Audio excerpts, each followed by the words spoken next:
Please be advised that the views and opinions of the host and guests do not reflect those of the station, the management, and its network.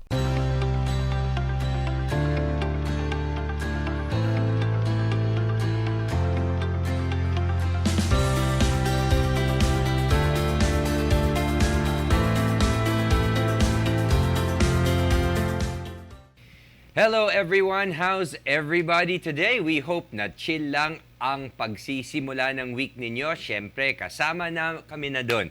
At para umpisahan ang exciting natin talakayan ngayong araw, meet my very beautiful co-host. Wow. Hi, Mara. Thank you to my award-winning and well-rounded co-host, William. Hi, I'm Mara Munoz, and that's right, samahan nyo kaming muli sa isa na namang episode na kapupulutan nating lahat ng aral. Yes, and let's discover more about how the Philippines is actually known here on GNN Times. It is indisputable that our program accurately captures the spirit and soul of being a Filipino. Filipinos never fall behind in the race to break world records, whether it's out of pride, glory, morality, or generosity. That's right. We go forward with good hearts and good purpose, showing the world what we have, even though some of our victories may seem weird or even bizarre. In other words, kakaiba, di ba? Correct. Okay. Weird and bizarre talaga, ha, William? Well, tama ka naman dyan dahil we have a lot of strange things to discover. Strange in a way na it causes us interested or amused by something. Nakaka-amaze naman nga talaga knowing the Philippines has held the most impressive Guinness World Records. Curious ka rin, Mara, kung ano itong mga ito? So let's start with the most bizarre Filipino Guinness World Record. Okay, ang Pinas ang may Pinaka, maraming rocket fireworks launch in 30 seconds. And in an attempt to break the record for the most rocket fireworks launched simultaneously, Cebu recreated the entirety of the nation's New Year celebration in only 30 seconds. And Mara, that was in May 2010. A massive explosion made by a total of 125,801 rockets smashed the record. And kung tutuusin, para itong normal para sa atin, di ba? Dahil every year naman nagpapaputok tayo, hindi mo na nga alam kung saan ang gagaling yun, di ba? Lahat ng village, di ba, bawat bahay, may mga Dati, fireworks. oo. Ngayon, para Ngayon, bang, nalilesen na yun. Oo, may designated areas na, pero nevertheless, ang gaganda, like in BGC, has super nice fireworks display. Rockwell also, and then the Glorieta area, tapos Quezon Memorial Circle, just to name a few. So pagka nakikita mo ito, halimbawa nasa eroplano ka at nakikita mo lahat ito, parang ang ganda, parang this little country is really celebrating. When we celebrate, syempre, we're positive, tama? Yeah, yun yung mga favorite natin. Isa sa favorite natin yung fireworks talaga. Ako kasi sa bahay lang ako kapag mag-New Year, doon kami nagpapaputok ng fireworks. Pero tradition yan, nagpapaputok Yeah, talaga tradition. kayo. And mga neighbor namin, nagpapaputok talaga ng fireworks. Ang isa lang na naiba nung nag-Taiwan ako.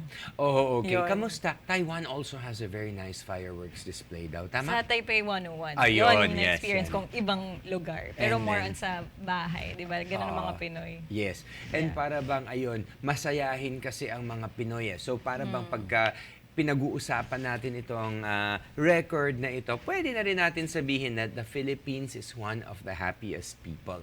And also isang record din yan sa totoo lang. I forget kung anong record-giving body. Pero pag-uusapan natin yan next time. Ano yung next, Mara? Next, pinakamahabang commute for a city. Kung normal naman sa atin ang naunang topic, mas immune naman tayo rito kasi we know and almost most of us experience this. Have you ever been annoyed by how long our country commuters are?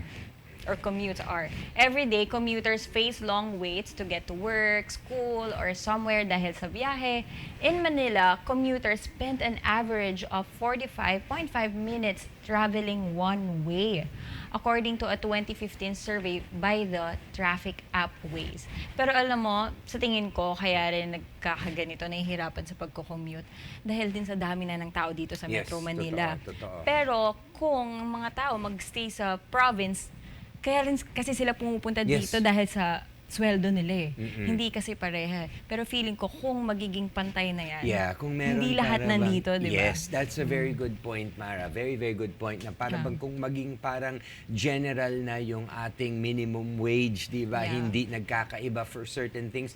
Kaya nga, even when I was a kid, when I was young, and I think even with the generation before me, it's always been yung para bang they go to Manila for greener pastures, di ba? At syempre, because dumadami nga ang tao, lahat nagfa-flock sa Metro Manila. And dapat aminin natin na hindi pa ganun kaganda yung ating public transport system. And kudos to the people who are trying to fix it now. Magkakaroon tayo ng subway, nagkakaroon tayo di ba ng skyway, although mahal, but at least may options, tama? Actually, medyo nahuhuli na nga rin tayo sa mga transportation natin. Pero yun, for me, yun yung isa sa reason kung bakit maraming pila, super haba ng pila, nakikita mo sa MRT, pati sa mga jeep. Ang dami nating bus, makikita natin, di ba? Pero punong-puno pa din yung mga bus and marami pa rin naghihintay sa kalsada. Isa sa reason din kaya nagta-traffic dahil sa mga tao na nandun sa tabi ng EDSA.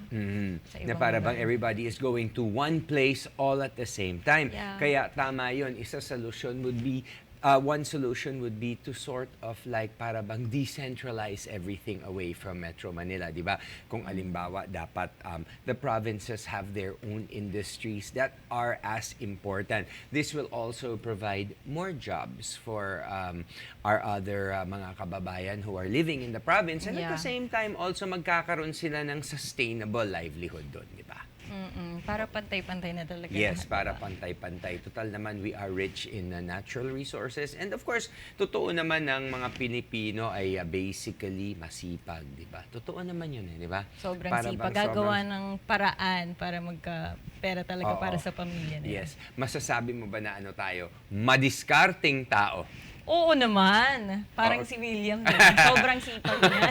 Okay. So yun, another thing would be also yung para bang I think we need to put our roads kasi are also small no? Maliliit din yung mga maraming roads natin. Mga maliliit na daanan. Minsan nagiging one-way lang, di ba? Like ang one example would be in Manila, di ba? In the city of Manila, maraming maliliit na eskinita, which is sa tingin ko rin during the time that they were planning for the cities, hindi rin yata nila naisip na magiging ganito kadami ang Pilipino after several years. Sobrang dami. Marami na rin bumibili ng cars. Oo, marami nang bumibili ng cars. Totoo. Kaya nahihirapan din talaga. Oo, at saka sa tingin ko also, kaya yon. So para bang that is really where the problem is. Pre-pandemic, nakikita natin, di ba, sa station ng MRT, lalong-lalo na sa may SM North EDSA or sa GMA station, makikita mo talagang sobra daming tao. Hindi lang yun, grabe. Actually, iba-iba sa Magallanes, sa Taft. Sa Taft din, I'm sure, for the students, di ba? Ang haba ng pila. Na-experience ko yun before, nung nagmamadali ako for taping. Okay. Nag-MRT ako, grabe. Naabutan ko yun, guys. Pagka ganun, ikaw personally, ano ang nararamdaman mo? Kung alimbawa, syempre, naninervyos ka, di ba? You have to be at a certain place at a certain time. Tapos, hindi ka makakarating dahil sa hindi mo naman kasalanan. You woke up early, but then the commute is like that. How do you feel? Anong mga naramdaman ko yan kanina? Di ba sobrang hirap nung gano'n? Ang bilis, nagmamadali ako. Umalis ako kaagad ng bahay. Tapos pagdating mo dun sa MRT, super haba. Abot sa kabilang street. Di ba ito, EDSA? Abot doon sa, may dito. Meron pa. Yes. Mahaba. Para siyang snake, no? Pumupulupot. As a matter of fact, hindi na tayo kailangan lumayo. Itong araw na ito rin, di ba? Na late ako. At saka syempre, galing din ako sa probinsya. So, at least namin ko yun. Okay. Ito naman, what's the next one, Mara? Itong Next na number 3 natin. Pinakamalaking naitalang human rainbow in 2004, the Polytechnic University of the Philippines made history by constructing the largest human rainbow. At the Carino Grandstand, 30,365 people participated in the activity by forming a rainbow. Wow, paano kaya yun, no? How do you form a rainbow? Wearing different colors of shirts. Oh, okay. The Roy G. Biv colors. I see. So Yan. para magmumukha siyang rainbow sa Nag-shape sila, lahat ng tao doon. Ginawa nila ito alinsunod sa kanilang 10th year anniversary tribute. So what do you think are the reason bakit mahilig ang mga Pinoy na mag-participate sa mga ganitong aktibidad? Because para bang syempre nakakaiba, masaya, and at the same time also para bang it challenges them to be creative. Because I think like ito, a human rainbow, that's very creative, no? Yeah, that's very creative. And hindi lang yun. Kaya rin nila yung ginawa, guys, dahil yung makukuha nila na fund. So sa it's a good enough for a record-breaking na good yun. cause. Yes, Okay. para yun sa mga, what do you call that? Charities. Charities, Yun. yes. Oo naman. Para sa mga charities. So nakakatulong. You're making a record and at the same time nakakatulong ka pa. Yan. Yes. Okay. Ikaw, tatanungin kita. If given a chance, would you join the same event with advocacy to represent the Philippines naman? Yeah, I really want to experience that, yung ganyang klaseng mga activities. Kasi nakakatulong din sa ibang tao eh. And forever kung matitreasure yun sa heart ko na makatulong sa lahat ng tao, lalo sa mga charities. So it is really in your heart to serve. Mara. Yeah. Before, we used to go sa mga, what do you call it, sa mga old Home for the Aged. Home for Senior, the agents. yeah. Pumupunta kami doon, we talk to them. Kasi gusto nila lagi may kausap, di ba? Totoo yun, totoo yun. They Yes. feel important, di ba? At saka feeling nila may nagmamahal sa kanila. Yes, okay. Yung mga senior citizens sa homes, ganun. Kasi iniwan na sila ng mga anak nila. Yun diba? ang nakakalungkot. Para bang I think na dapat talaga yung mga elders natin, inaalagaan talaga natin. Dapat yan. asikasuhin talaga. Yung iba naman kasi wala na silang choice. Dahil sa sobrang busy nila, dinadala na sila doon. Kaysa naman sa mapabayaan. Kaysa mapabayaan. Totoo. Okay. Eto naman, pinakamahabang barbecue. Filipinos are unquestionably passionate about food. Katulad ko, kahit anong klaseng pagkain man yan, tiyak na hindi inuurungan ng mga Pinoy. And grilled food is one of our favorite dishes. Did you know that in 2014, Bayambang, Pangasinan residents built the 8,000-meter longest barbecue? Ginanap ito bilang bahagi ng Malangsi Fishtival. Okay, yun na talagang kapit-pisig ang mga Pilipino. So have you ever witnessed this? Ako noon, way back in 2004, yung pinakamahabang ihawan. Although we did not So make yun the yun? record. Hindi yun. 2014 Iba pa ito. yun. This was Okay. 10 years before. They tried to Tinry nilang gawin yun, yung yes. longest. At saka hindi lang longest. Yung gusto nila, longest pagpapaapoy din. So para So bang dapat may umaapoy habang... from the top makikita mo it starts in the center, dapat magsispread siya Dapat all the lahat. way to how many kilometers. So what Pero happened? nabungi kasi so siguro dahil yun. So we were not able to make the world record nung time na yun. Pero At least ngayon, may bago tayong Yes. world record. Yes, okay. Gusto ko ma-experience yun kasi mahilig akong kumain. Ako rin, Diba? parehas. I love eating. Oo. So, sa susunod, pwedeng, kung meron ulit, susunod na mas mahaba. Sana mako-cover I want to natin attend, eh. diba? Okay. Kung hindi pa, ano ang gusto mong masaksihan na record-breaking event sa bansa na alam mong kasama ka sa historic event na yon? Ikaw, meron ka bang idea? Ako, basta ako ano yung mga historic events na makakatulong sa kapwa natin Pinoy, yun yung talagang gusto kong punta. Marami The Philippines is very colorful sa totoo lang eh. Kahit na yung mga natin, di ba? Yung mga costumes natin sa Flores de Mayo, sa Santa Cruzan, sa Ati-Atihan, and all of our festivals sa mga iba't ibang barangays and bayan, talagang pinaghahandaan, di ba? Gustong-gusto natin umattend sa mga ganitong these type of events. Okay, and the next one is? Next one, Philippines has the largest shot slam. Alam mo naman, ang mga Pinoy, ayaw padaig o patalo, lalo na sa inuman. Pero mga ka-GNN times, Drink moderately pa rin ha. Mhm. For the record, on December 27, 2010, Nagasite, Camarines Sur, Philippines broke the Guinness World Record by holding the largest shot slam ever with 2,435 participants. Ang daming gin shots at leveled up ang mga inuman natin sa part na yun. Ayun, kaya ang shot slam because syempre part of kasiyahan. Pinag-usapan na natin that Filipinos are happy people.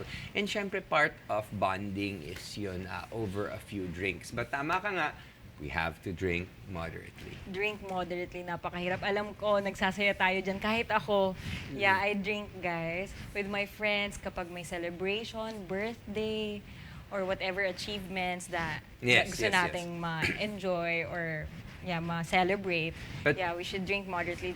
It's bad for our health, guys. yeah, Pa din. bad for our health and also yung para bang we can also get into accidents. So, drink responsibly. I think Correct. that's very... And in everything else, we have to be responsible. So, the next one is the longest game of basketball. Unquestionably, the nation's achievement in shattering the global record for the longest game of basketball, which lasted from March 24 to 29, 2014, was one of the biggest moments in basketball history. Exactly 120 hours, 1 minute, and 7 seconds were recorded. Clear evidence that no other nation is more obsessed with the sport kung hindi ang Pilipinas. And the good thing about the event is that it wasn't simply for the sake of national pride. It was also a significant charity event to generate money for Yolanda's victims. Hindi makakaila na it was more of a bayanihan effort than a competition. It is said that the 24 players made their fellow Filipinos proud by crying with relief and joy after the game. So ikaw, ano ang masasabi mo dyan? Ako kasi nasaksihan ko yung sakuna ng Yolanda. Sa Yolanda. So Oo, pumunta sa ka doon. Tacloban. Oo, we were able to go and it was really desolate. Yung para bang mawawalan ka talaga ng pag-asa. Many people died and syempre na-stuck yung tubig for a long time, so the living conditions were really, really, really bad. And usually, pagka ganyan, even if you want to help, hindi mo rin alam kung saan ka mag-uumpisa eh. Mahirap, oo. Oo. Sobrang hirap ng pinagdaanan nila kung ako'y nasa sitwasyon nila. At lalo na wala ng pamilya, di ba? Yes, oo. Isa lang mawala sa pamilya mo, napakahirap na. Paano kung isa ka na lang na natitira sa Oo, buong pamilya yes, at niyo? maraming naging ganun. There were many people who really lost it. And since basketball, masasabi natin, I think tama nga yun. There's no other nation as obsessed with basketball than Filipinos in general. Because whether you're rich or poor, kahit saan parte ka ng bansa natin talaga pagka sinabi mong basketball, makakabanding lahat ng mga tao because of that, di ba? It's good din na naisip ng mga Pinoy na gawin nilang way yun para makatulong sa mga Yolanda victims. Oo, and at least kahit papano, you're making a record and then also nakakatulong ka sa iba. At saka you're able to get people to rise up. Diba? Yung para bang syempre, hindi natin kontrolado, madadapa tayo. Pero ang importante dyan ay makakaahon uli. At saka makakabangon din yes, tayo. Yes, makakabangon at makakalakad uli. Diba? Tama. Okay. So, there we have it, Mara. Marami na naman tayong natutunan ngayong first segment pa lang. So, we still have a lot in store, diba? Yes, tama ka dyan, William. Maging ako ay marami ring natuklasan sa episode nating ito today. Para sa mas marami pang discoveries, walang maglilipat dahil we are going to tackle more when GNN returns.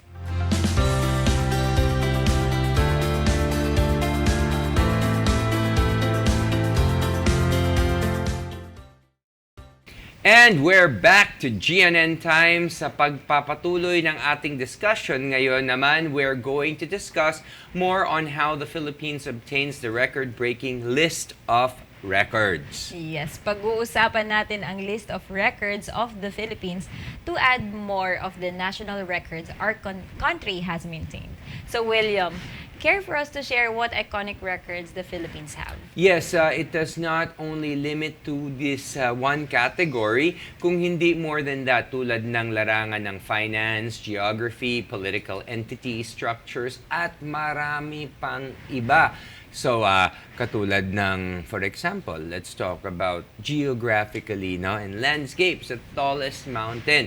And the tallest mountain dito sa atin is Mount Apo in Mindanao. Tama? The Philippines' yes. highest peak, which is at 2,954 meters above sea level. And it has a dormant volcano that are both found in Mindanao's Mount Apo National Park. Ayun. Wow, gusto ko mapuntahan yung napakataas na yan. Oo. Hindi ako Mountain climber. mountain climber, Ah. pero gusto ko mapuntahan yan to experience ko anong feeling na nasa pinakamataas kang Oo, bundok parang mas maganda dito. na. Pero kasi mahaba yun eh. We're gonna have Pero to sobrang climb. sobrang taas Oo, noon. sobrang taas. Tallest eh. Ang pinakamaganda, mag-chopper ka na lang, tapos mag-land ka doon, tapos biglang, yay, I made it. Nobody has to know, di ba? Mahal Tapos yun hindi eh. ka pa, Mahal yun. pwede naman magpa-sponsor malay Hanap mo. tayong sponsor. Hanap tayo ng sponsor. Okay, at saka ano ang next? Next one, we have the largest province, the main island of Palawan, plus 1,780 other smaller islands, and the island groups make up Palawan province, the largest province in the Philippines in terms of geographical size and jurisdictional administration. Siyempre, kung may largest, may smallest din. Okay, so kung ang So, sa pinakamalaki, di ba, is of course Palawan, ano ang pinakamaliit? Ang pinakamaliit, ang smallest province natin ay ang Batanes. The northernmost tip of the Philippines is home to typhoon-prone Batanes, often known as the Tibetan homeland. When it comes to both population and land area, it is the smallest province in the Philippines. So nakapunta ka na ba sa mga yon, Palawan or Ay, Batanes? hindi pa eh. Yun ang gusto kong magawa actually, is to be able to discover the Philippines more. Because usually, para bang, if we do get to travel for work, it's usually out of the country.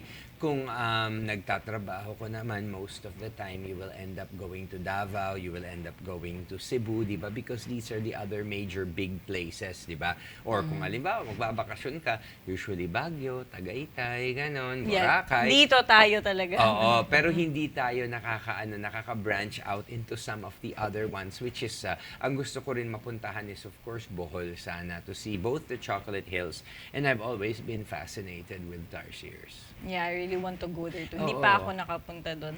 Pero I've been to Palawan. Okay, how is it? Sige, So, ikaw naman. Hindi pa ako, di ba may Siargao? Mm-mm. Ang ganda ng Siargao. Hindi pa ako nakapunta doon. Mm-mm. El Nido, hindi pa ako nakapunta doon. Nakapunta ako sa Puerto Princesa. Oh, how is it? Nandun yung underground river. Oo, yun Diba? talagang Yun ang maganda talaga. I really So, want to go back. Nakapasok ka. So ano yung Yes, nakapasok. experience? Freshwater siya inside the mountain, no? Yes, and maraming bats, syempre. Diba? And that time kasi, I joined Mutya ng Pilipinas. Mhm. So, marami naman akong kasama. Okay. So, lahat So, kayo nag-enjoy. At saka Yes, it was... nag-enjoy talaga. And yun, kaya ko siya na-experience kasi kapag sumasali ka rin ng pageant, diba, pupunta ka ng iba't ibang lugar. Ay, tinatanong kita, di ba? Ibang alam mo. So, yun. So, kaya ako nakarating ng Palawan. And I want to go back, naman because of that and also El Nido and Siargao. Okay, yun ang gusto mo pang i-explore. Yeah. So, lahat-lahat na. Dapat, ano na yun. Do it all at Why am I once. saying Siargao? Ha? Did I say Siargao? Oo. Sorry. Coron pala. Coron, yes. Coron. Hindi kasi naman, syempre these are Pero all gusto ko rin group. makapunta Oo. doon. So para bang ito Hindi yung Palawan. mga bucket list mo, Siargao, Coron, El Nido. Pero Puerto Princesa nakapunta ka na. Yes, sa Palawan. Okay, yun. ako wala pa talaga. So, dapat talagang kwentuhan mo ako. Ito naman, largest indoor arena, which is the Philippine Arena, and it is the biggest indoor arena in the world. In the world ito, ha? Grabe. Yes. Located in Bukawe, Bulacan, it is a multi-purpose indoor arena with a maximum seating capacity. Ito, let's go, with 55,000 people. The Guinness Book of World Records certifies the arena as the largest indoor multi-purpose theater in the world. Wow. So, yun talaga. Kaya nga, most of our big concerts, big events, they're all held here in Yeah. in the Philippine Arena. Lately lang, di ba, yung Bruno. kay Bruno Mars. Hindi ako nakapunta. Pero Bruno grabe daw Mars. ang traffic, speaking of which. Talaga. Oo. Malamang yun. Ang dami. Yes, Puno yes. eh. Alam ko Oo. puno eh. Puno Dami yung puno. Puno. One day lang ba yun? 2 days? 2 days. 2 days. And, Saturday and Sunday. and full both? Full Alam ko house? full, oo. Okay. Ano Hindi naman ako yung... nakapunta. Oo, pero it's good that we have, since we have a big population, maganda rin na meron tayong mga, ba ito, Para mas structures na maraming, ganito. di ba? Mas maraming makakapunta. Totoo. Ano yung Next next, Mara? Next one, biggest papal mass. Pope Francis in Yes, Manila. oo. Dito naman, masasalamin ang grabing pananampalataya ng mga Pilipino at mainit na pagsalubong when Pope Francis, January 18, 2015, held a mass in Rizal Park, Manila, and was attended by 6 to 7 million that's people. a lot of people. Yeah, making it the largest papal event ever. So, tingin mo, yung mga ganito, why are records and archives important? Okay, sa akin they're important because they mark certain parabang firsts for the country. And yung parabang, syempre, if it's a record, we are besting other countries, diba? And to think we're a third world developing nation, parabang malaking achievement ito para sa atin. Like yung sinabi mo, yung mass ni Pope Francis in 2015, that only shows the strength in our faith, yung parabang yung kumbaga yung 6 to 7 million, that's quite a lot. That's the faithful, di ba, that they join together. And yan talaga ang gusto ko, whatever your differences are in life, maging babae ka, lalaki, anything in between, whatever age you are, kung ano man ang paniniwala mo, at least we can come together for the good of the people, for the good of our nation. Yun. And syempre, bukod doon, why is it important? Because it's also a sense of pride for our country. Ayun. Yes, and ang history talaga, gusto rin nating maging part Yes, sa we also history. want to be a part of Like history. that one kay Pope Francis, right? So yung iba dun pumunta pa ng mga malalapit na hotel sa Yes, Rizal yes, Park oo. just for them to be there, to be part of it. So Kasi- ganun ka-important siya. Nung bata naman ako, way back in the 90s naman. The 90s. When Pope Wala pa John... akong- wala ka pa Okay. nun. Wala ka pa Anong nun. 90s? I think, if I wasn't mistaken, it was 1995. Ay, hindi. Okay. Andun na pala ako. Andun ka na ba? Andun na pala. 1990. 2 years old. Okay.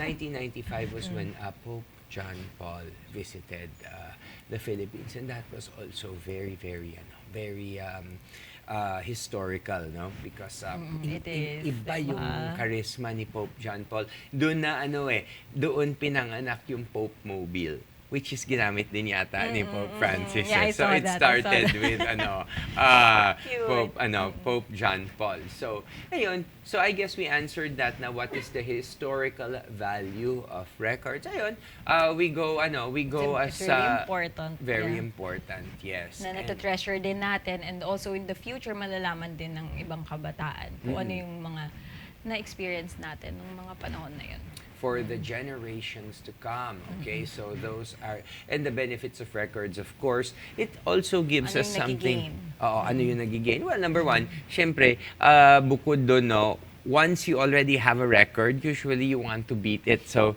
kung magaling ka, gagalingan mo pa. Di ba?